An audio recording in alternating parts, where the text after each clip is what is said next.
கனிரசமா மது கருந்தி கழிப்பதல்ல இன்பம் கணிகையரின் மனிதனிலே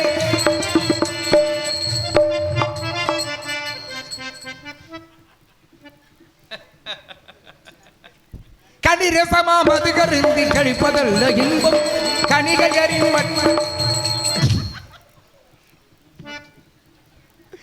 கணிகையரின் மனிதனிலே கிடைப்பதல்ல இன்பம் இணையில்லாமனையாடின் வாய்மொழியே இன்பம் இணையில்லாமனையாடின் வாய்மொழியே இன்பம் அவளிதழ் சிந்து பூனகையே அழகில்லாத இன்பம்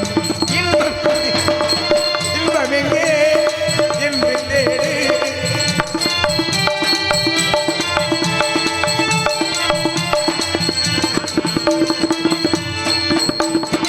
ஆடிமனை கோடி மனம் வாகன பிஞ்சம்பம் வாழ்வினிலே ஒருவருக்கு தருவதில்லை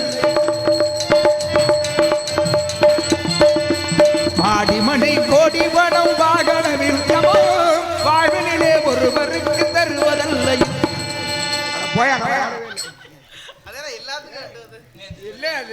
ஏன் பாஸ் பாடிட்டு இருக்கேன்? என்னன்னு பாடிக்கிட்டு இருக்கீங்க? நான் பழைய டிவியில ஊமை செய்தி வாசிப்பாங்கல்ல, ஒருத்தர் சொல்லிக்கிட்டே இருப்பாங்க, ஒரு அம்மா கீழே உட்காந்து அப்படி சொல்லிக்கிட்டே இருக்கும். அது மாதிரி இது உங்க பாட்டுக்கு ரியாக்ஷன். இந்த காலகட்டத்தில் நாங்கள் பார்த்து வியக்கத்தக்க ஒரு ஒப்பற்ற கலைஞர் நீங்க. பகவானே, உண்மை அது. ஏன்னா நாடகத்துறையில் இவ்வளவு நேரம் அவர் பேசும்போது கூட பேசினா இங்கே வர இந்த அவர் பேசிக்கிட்டே இருக்கும்போது எதுக்கா குறுக்க பேசி அவர் பேச கிடைக்கிறீங்க எதுக்கு? சரி போயிட்டான், உங்களுக்கு ஓய்வு இல்லை, போனமா வந்தமான்னு திரும்பி வந்துருங்க. சொல்ற விஷயம் அவனுக்கு பிடிக்கல, அதனால நினச்சி போறேன். ஐயா அப்படி இல்லை, உண்மையாகவே நல்ல கலைஞர்களை எப்பொழுதுமே ஏற்றுக்கொள்ளக்கூடிய தன்மை படைத்த வந்து அண்ணன் பிரகாஷ். எவ்வளோ பெரிய சம்பளம் வாங்கினாலும் என்ன தொழில் பண்ணுறேன் அவனுக்கு எதுக்கு இவ்வளோ சம்பளம் ஏற்றாப்புல நேரடி அப்படி ஒரு ஆள். ஆமாம், உடனே தான் சொல்கிறேன், சரக்கருக்கு போட்டாத்தான மாதிரி. ஆமாம், இல்லைன்னா இல்லைன்னா அவன் பாட்டு பச்சை பிள்ளை அவன் சந்தோஷமாக இருக்கிறதுக்கா நாடகம் அப்படிங்கிறான். ஏன்னா நாடகத்துறையில் எல்லாம் சகலமும் தெரிந்த ஒருத்தர் வந்து இருக்கிறாருன்னா உங்கள் காலகட்டத்தில் இருந்திருப்பாங்க நிறைய பேர், அப்படி எனக்கு தெரியல. ஆனால் நாங்கள் இந்த தலைமுறையினர் இருக்கக்கூடிய இந்த காலகட்டத்தில் எல்லா நாடகத்திலையும் எல்லா கதாபாத்திரமும் தெரிந்த ஒருத்தர் தான். ஒரு நாடகத்தில் ஒரு மனுஷன் நடிக்கிற வேலையை மட்டும் தெரிஞ்சு வச்சுருந்துருக்கோம், ஆனால் அதையும் தாண்டி ஹார்மோனியம் வாசிப்பார், மிருதங்கம் வாசிப்பார், எல்லாத்தையும் தெரிஞ்ச ஒரு நாடக கலைஞர். ஏன் அவ்வளவு உங்கள்கிட்ட? எனக்கு நான் நாடகத்தில் ஒரு 15 வருஷமாக இருக்குன்னு வைங்களேன். சங்கீத கோவலன்னு ஒரு நாடகம் எனக்கு தெரியாது, உண்மையாகவே தெரியாது. நாங்கள் எல்லாம் காசிக்கு போயிருந்தோம் தமிழ் சங்கம் நிகழ்வுக்கு. அங்கே இந்த நாடகத்தை நடத்தணும் அப்படின்னு ஏற்பாடு பண்ணி கொஞ்ச நேரம் ஒரு அரை மணி நேரம் ஒரு நாடகத்திற்கான காட்சி, அதுக்குள்ளே ஒரு நாடகத்தினுடைய கதையே கொண்டு வந்து முடிக்கணும். அப்படியான ஒரு சூழலில் இந்த இங்கேருந்து ட்ரெயினில் போயிட்டு இருக்கும் பொழுதே யார் யாருக்கு என்னென்ன வேலை, யார் என்னென்ன வசனம் பேசணும், யார் யாருக்கு என்னென்ன பாடல் இருக்குது அப்படின்னு அனைத்தையுமே மாமா தான் சொல்லி கொடுத்தார் வந்திருந்த கலைஞர்கள் எல்லோருக்குமே. இந்த வகையில் ஒரு மிகச்சிறந்த ஆகச்சிறந்த கலைஞன் இந்த சகலகலா வல்லவன் சொல்கிறதுல எந்த விதமான சிறு ஒரு துளி அளவு கூட அதில் மனசில் ஐயோவே அப்படி சொல்கிறது அப்படின்ற எண்ணம் இல்லாமல் நிச்சயமாக சொல்லலாம். ஏன்னா எல்லோரும் பார்த்து ஏற்றுக்கொள்ளக்கூடிய ஒரு கலைஞர் நீங்கள். ஆமாம், சரி, அதெல்லாம் இருக்கட்டும். அதெல்லாம் சரி, யார் நீங்கள்? அதை எது நம்பிட்டுனா எப்படி யார் நீங்கன்றீங்க? இல்லை, நீங்கள் இதுவரையும் சொன்னது மாமா அறியறோம் பர்சனல். ஆமாம், இதை இப்பொழுது கதைக்குள்ள 2 பேரும் குதிச்சுட்டோம். நம்ம கதைக்குள்ள குதிச்சுட்டா நமக்கு என்ன தேவை? கதை தான் தேவை, அதுதான் தேவை. அதனால யார் நீங்க? அதை நான் கேட்கணும், நீங்க கேட்கக்கூடாது. இடத்துக்கு சொந்தக்காரன் நானும்.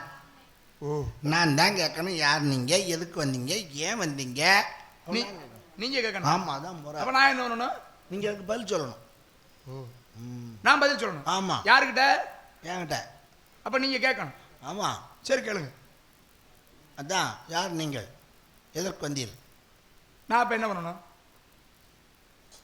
பதில் சொல்லணும். யாருக்கிட்ட? என்கிட்ட தான். அப்ப நீங்க தான் கேட்கணும். ஆமா, கேளு. கேட்டனே.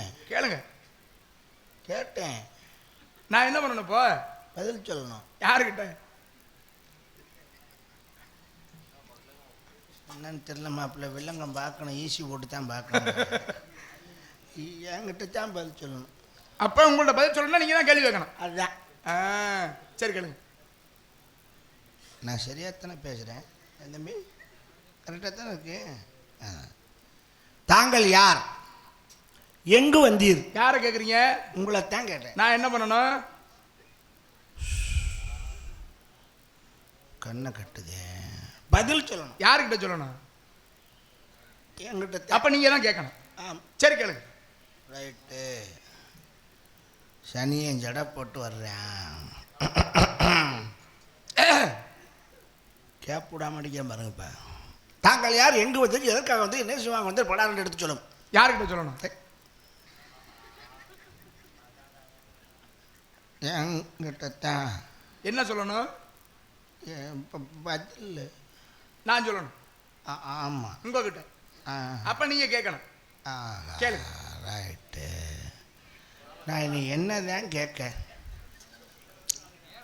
பாஸ் சொல்லுங்க தல. தாங்கள் எங்கிருந்து வருகிறீர் என்று என்னை கேட்கிறீர். நான் பதில் உரைக்க வேண்டும். என்ன மறுபடியும் அதே தான் வருது? ஆமாம். யாரிடத்தில்? தங்களிடத்தில். யார்கிட்டயாவது சொல்லுங்கன்றேன். யாருக்கிட்டே அப்படி சொல்றது? கேட்கலான்னு சொல்லுங்க. கேட்கறதா சொல்லுங்க. அப்ப நீங்க யாரும் கேட்கணும். சரி கேளுங்க.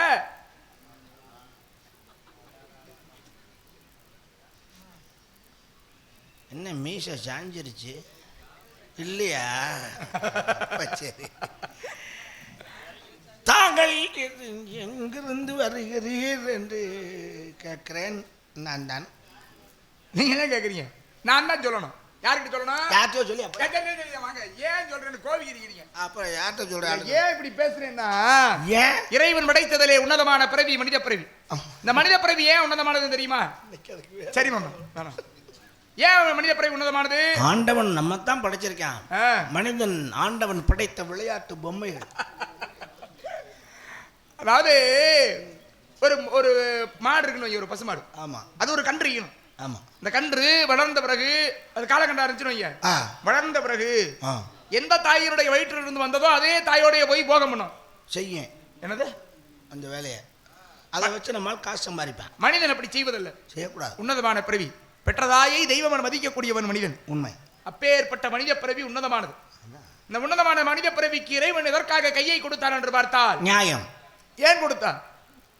கையை நமக்கு எதற்காக கொடுத்திருக்கான் என்றால், நாம் யாருடைய தெய்வம் என்ன எதற்காக கொடுத்திருக்கிறான்? எதற்காக? தூக்கலாம். கொஞ்சம் அடி விட்டுருக்கனால தூக்கி பேச முடியல. ஓ சரி சரி சரி சரி, அதுதான் காரணம். அப்ப இறைவன் கையை கொடுத்ததற்கான காரணம் என்ன?